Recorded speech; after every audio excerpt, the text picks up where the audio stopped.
Hello everyone and welcome to SoulGPS, where we learn to take our life back in our hands after narcissistic abuse. And today I'm coming to you with a question from one of my viewers. I'm going to go ahead and read that to you. Hello SoulGPS, I am so thankful for your videos. I have watched all of them at least once, each time taking something different, of getting reassurance of your messages. I started watching Meredith Miller and I found you through her. You are so good with your explanations of feelings during and after abuse. I'm trying to deal with flashbacks and missing the good times. I have to fight so hard to think of the bad times to cover the good. I seem to have a pretty good day where I can deal, and then that evening of the next day I plummet back to despair and such sadness. I am 2.5 months no contact. I feel like I should be further along than I am. Triggers everywhere I go, even though I only go where I absolutely have to. I am isolating myself as to not see him or wonder about where he is or drive by the places we used to go. I just keep plummeting. I listened to your video about this being normal and it's purging the poison out when I cry and cry, but I don't feel like I can ever stop crying.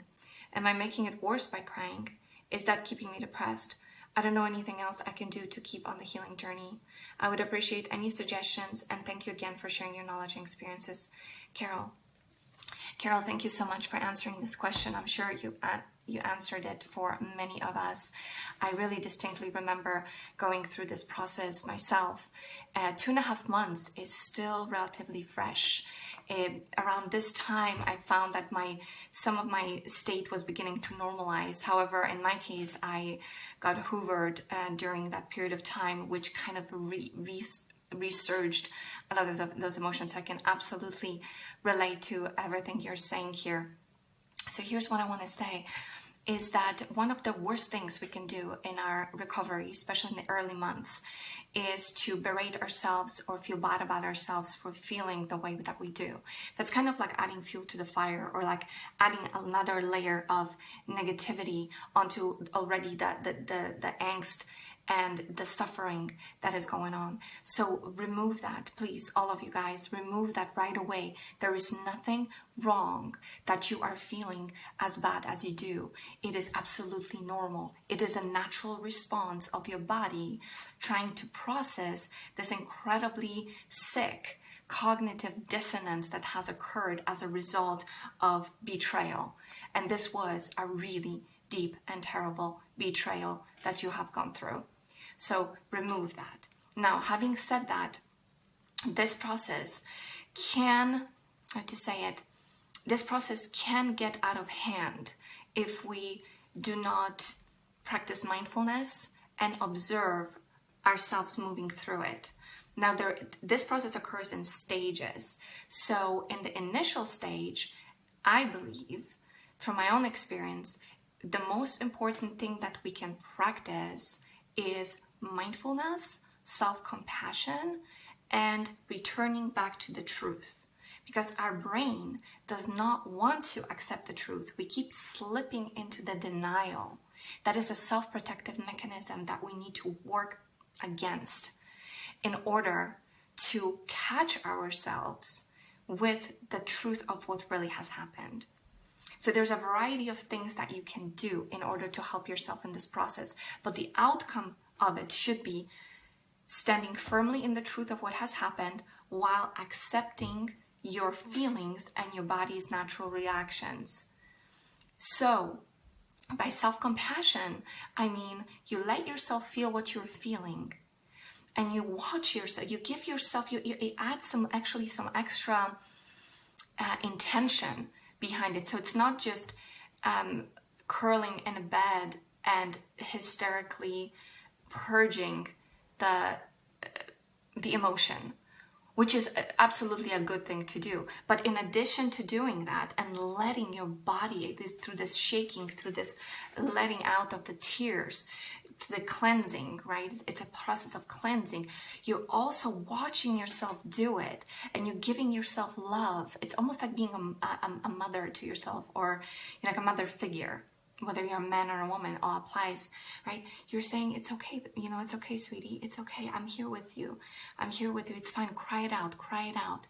So one of the reasons, this all ties in a lot of the times with our childhood, why we often fell in for this kind of a person, is that we haven't received the right nurturing and acknowledgement back in our childhood.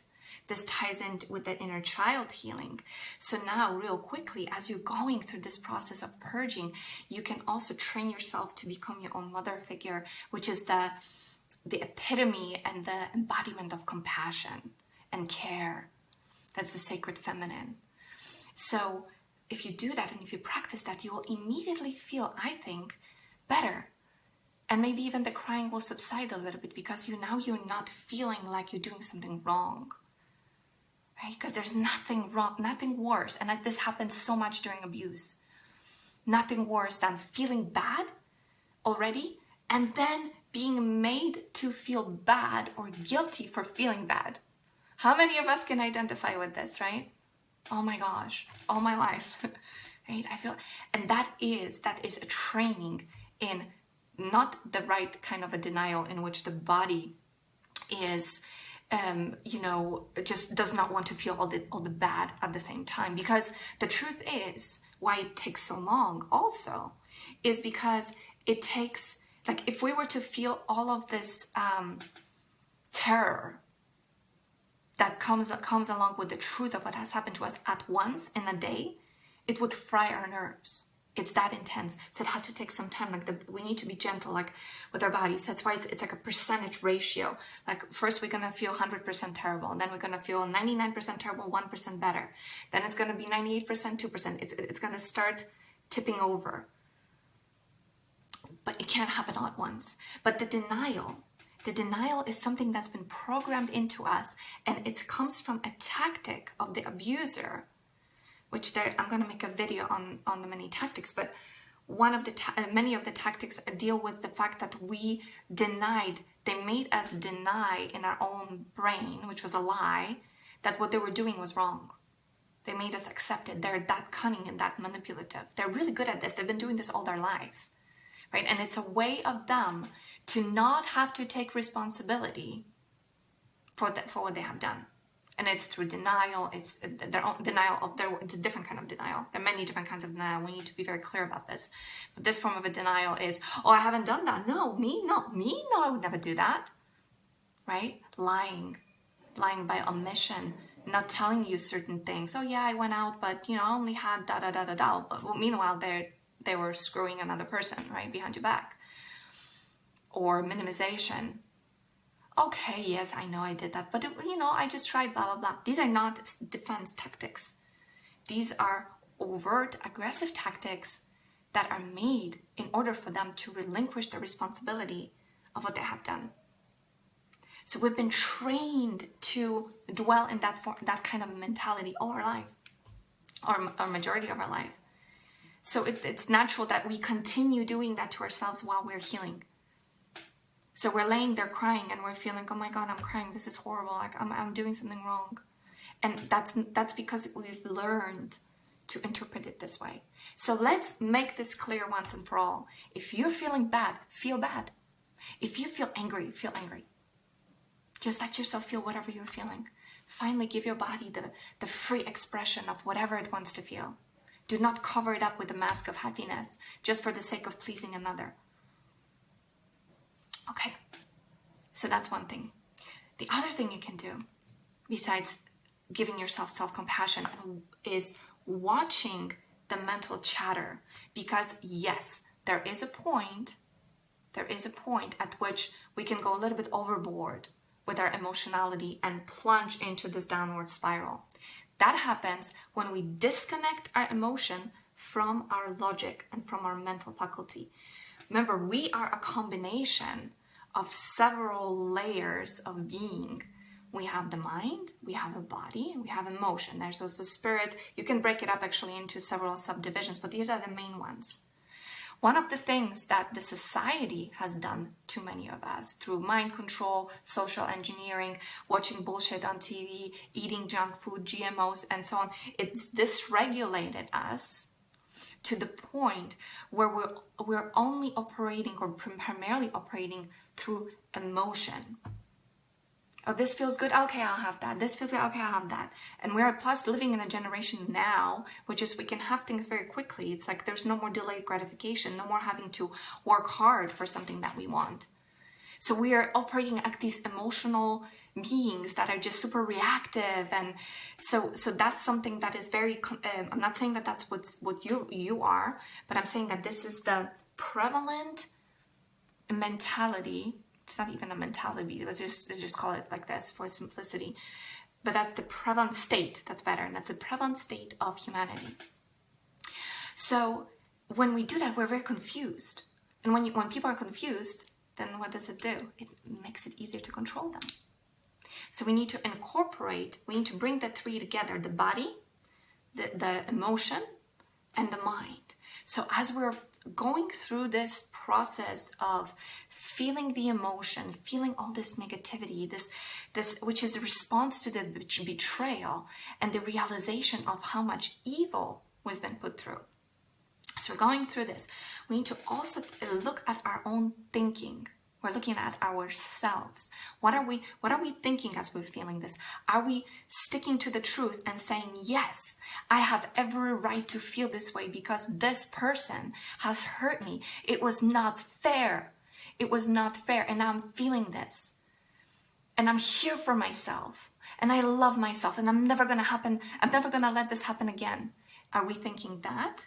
Or are we thinking, but this person we were supposed to stay together forever and they have done all these wonderful things. Remember the day when they took me out and they bought me flowers, or, you know, we were dancing to the song and I was being cradled in their arms and they were telling me all, right, this was part of the manipulation. The hallmark of abuse, I'm quoting so many people here now who are in this community of helping people recover, is sweet, mean cycle, kindness, cruelty. One moment they're nice to you, that is the cover-up. That's the cover-up. And then the next day or the next moment, they are really mean and they're saying something horrible to degrade you, to make you fall under them, under their rule, to make you their servant, now so they can be your master. Now they've got you. They've got you because you have relinquished your opinion of yourself into their hands.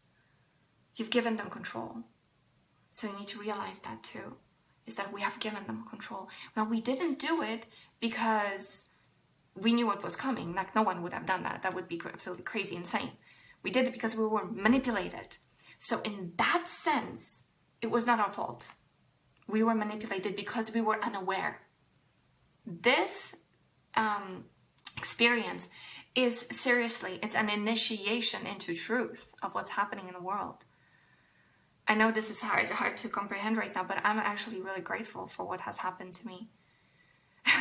If I told myself back when I was laying curled up on the bed and crying that I would be grateful for it one day, I wouldn't want to hear that. So that comes later. That comes after you need to gain a lot of knowledge about this phenomenon. You need to learn about this because it's everywhere. It's surrounding us more than we realize. This is the mentality that is being propagated from top down. It's all over the place. And people think that it's okay. Many people think that that's the right thing to do. Survival of the fittest. Hello? No. If we continue down that trajectory, we're going to run off the cliff. Unless, the bombs go off first and we just annihilate ourselves. So we are building an army of aware people. That's what this is doing. So mindfulness, very important component in your healing. Watch yourself, what you're thinking. And if you find yourself sliding, which will be the automatic thing because it's been pre-programmed in your head for years, not just by maybe your parent, parenting that has its role. Definitely, it's crucial because it's in the formative years.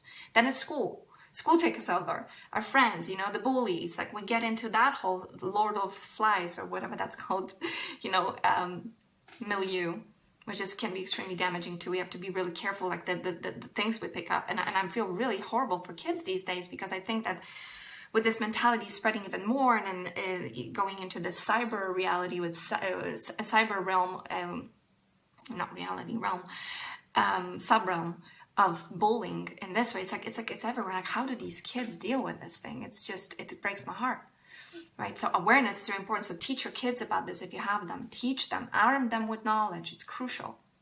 They can protect themselves, right? So then that happens, and then we go into the workforce. Then you have get another dose, and then of course there's the media and watching shows that all propagate this mentality that it's the survival of the fittest, or the I need to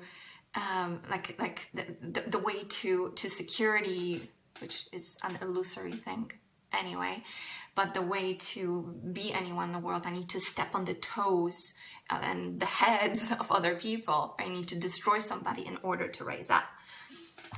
Now, if you have been targeted, you're likely the person who does not think that at all. You want to do good in the world. But without the knowledge of evil, we can't really be good, because we're going to be taken advantage of. So watch yourself. Coming back to mindfulness, watch yourself, what you're telling yourself. Watch the story about the abuser you're telling yourself. Are you excusing them? Because if you are, you got to stop that.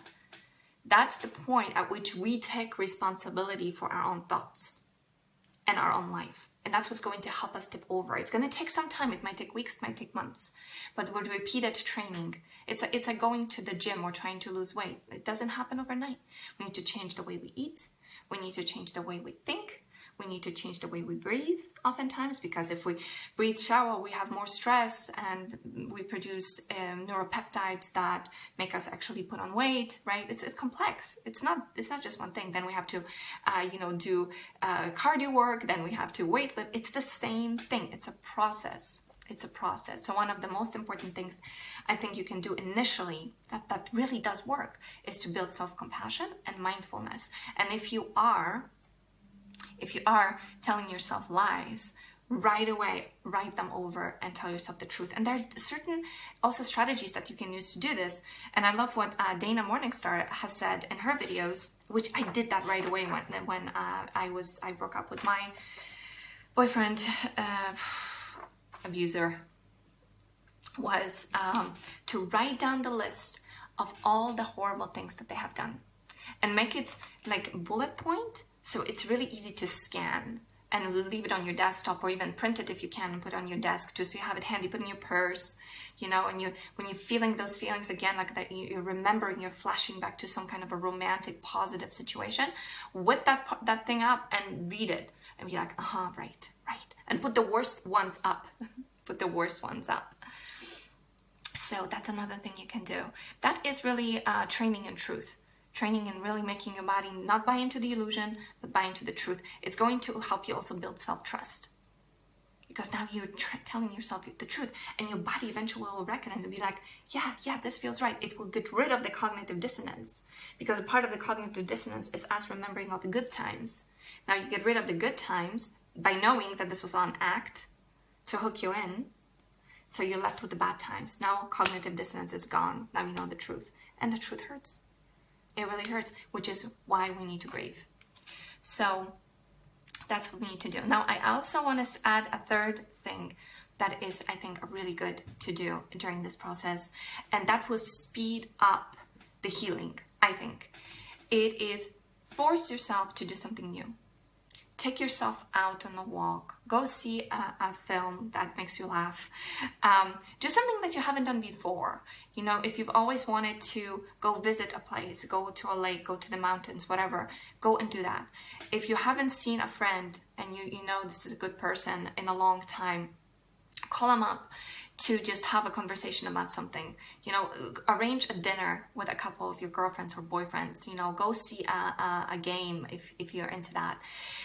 Do whatever is going to make you build new neural pathways. Because our environment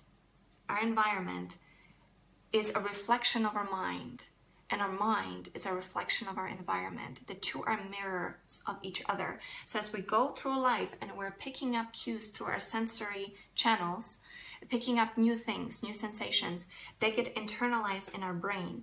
The way we remember them is that our brain has a way of wiring the neurons in new configurations, which is why we're never stuck with the brain that we had before. And during the abuse and after, Our brain has been severely damaged because we've been taught to think in a way that is similar to the abuser because we wanted to please them, right? So we constantly kept, even if we had the feeling of like something was wrong, I don't quite agree with this, we went along with it anyway because we wanted the love to work. And in that process, we inadvertently took some of their mentality into ourselves. So now it's the time of cleansing and purging that. And one way to do it is to not pay any attention, which is difficult, but that is really the only way to do it, is to not pay any attention to that form of thinking. And if it comes, we just override it with truth, right? This was bad. This was false. This was evil. This is not me. Do that process, but then redirect your attention towards something new, towards something good, to something that's going to make you feel better about yourself and better in general. And that's how we rewire the brain. Because the less time you spend on something, you're going to forget it. It's like, it's like with a language. You probably all have learned another language at some point in your life when you were in school, and you know how it goes. You don't practice it, you forget it. It's the same principle. You're just not going to practice that evil mentality anymore. You're not going to think about this person in this way anymore. If you do, right away, you pick up your notes and you read and remember the truth of who that person really was. It is a practice. It's an intense training. It's a boot camp of the mind. I do not deny that. It's very hard, especially when you feel so drained and exhausted. And if you do, also make sure you get some rest. Get some rest, put on some nice music, light up some candles, be with yourself, give yourself love, give yourself compassion. So, okay, to recap one more time, things you do in order to move through the flashbacks, move through this process of wanting to be drawn back into this is remember the truth of what has happened. Give yourself the love, give yourself the compassion you need in order to feel all those feelings. Do not feel bad about feeling those feelings, but also take responsibility for not fueling those feelings by creating more dissonance or feeding the dissonance in your body. Work towards eliminating the dissonance by remembering that this person was bad. If this person wasn't bad, if they had a shred of the compassion and empathy that you have, your body wouldn't feel the way that it does. By the fact that you feel like you're bent over as if somebody put a knife in your gut, is because your body is telling you the truth of what has happened to you. If this person was good, you wouldn't feel that way. You would feel fine. You would feel okay. It wouldn't be this hard. The reason why it's this hard is because this was truly horrible. This was truly a terrible form of betrayal and manipulation that you've been through. Horrible abuse. That's why you feel this way. And then you slowly learn to do different things and redirect your attention. You will know how much you can handle. In the beginning, it will not be very much because, again, we're overwhelmed. But later down the road, it will get easier and easier. And before you know it, all these cords will begin to snap and you will just run free into the meadows of your future. Now you'll be armed with information. I want to add one more point here, actually, of things that I would do. And you're doing that already because you're watching videos, you're asking questions, and is educate yourself. Read the books on the subject. I remember when I was going through this, I read Psychopath Free by Jackson Mackenzie, which is a fantastic, super validating book. That's another thing that makes it really difficult for us to get through this, is because the world doesn't get it, because the world is entrenched in that mentality, but in a kind of a lukewarm fashion. It's happening, but it's not super extreme yet. It may get there unless we do something about it. So we're dwelling in this mentality. So when I was trying to talk to people about what has happened to me, most of them didn't understand. Because to them, a little bit of that was kind of normal, it's just like how it is, it's tension between people, and, it's about control, and everybody wants to, right? This is like, no, this is sick, it's wrong. So reading books about this by people who have gone through this and who understand this, who have worked with individuals, who have in recovery. Another great book is In Sheep's Clothing by George Simon. Fantastic book. That doctor is just he should get a Nobel Prize.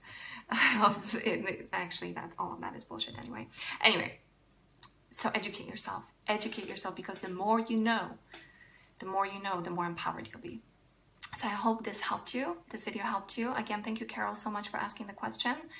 And greetings to you guys from Croatia. I look forward to catching you in another video. And in the meantime, remember to stay true to who you are. Feel that compass within you. Feel that intuition. Practice it. Practice listening to your body. Your body doesn't lie. And keep inquiring deeper and deeper into the nature of yourself as a human, into the nature of yourself as a person. And that is going to unlock many truths about this world and this universe. So it's the pathways of heroes. So you're on the pathway of the journey of your inner hero. And so I want to acknowledge you for that. I want to acknowledge you for how difficult this work is. Wish you all the best. You're going to make it. You're going to make it. You have the means, you have the resources. It's just very difficult in the beginning. So do not let those lies keep pulling you down into this state of utter feeling of powerlessness, because it's not true. You are extremely powerful. You're more powerful than you realize, and that your power will only increase with awareness, self-compassion, and the ability to protect yourself and do things in life that you want to do rather than what others tell you should do. All right, I'm gonna sign off. Thank you so much for watching, and I will catch you in another video. Ciao. Bye-bye.